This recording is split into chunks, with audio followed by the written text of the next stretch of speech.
কলকাতার আলোচিত অভিনেত্রী কৌশানী মুখার্জি এবার দর্শকদের সামনে আসছেন সম্পূর্ণ ভিন্ন রূপে।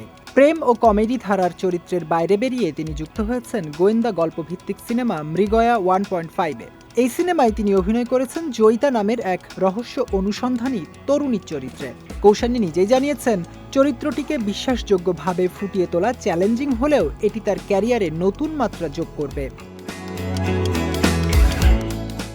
মৃগয়া 1.5 মূলত মৃগয়া দ্য হান্টের সিকুয়াল।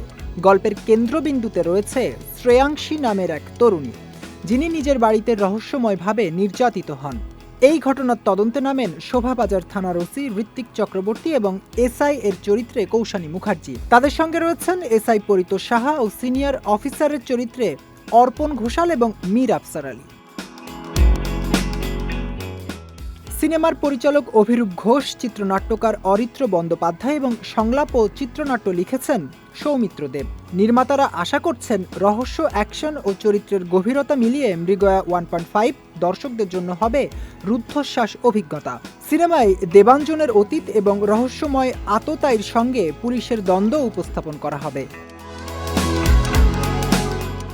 কৌশানী মুখার্জি বলেন, জয়িতার চরিত্রে নিজেকে পুরোপুরি মিশিয়ে দর্শকের সামনে নতুন এক কৌশানী তুলে ধরার চেষ্টা করছি। এটি আমার ক্যারিয়ারের জন্য চ্যালেঞ্জ এবং নতুন দিগন্তের সূচনা। দর্শকরা শীঘ্রই পর্দায় এই নতুন রূপের সাক্ষী হবেন।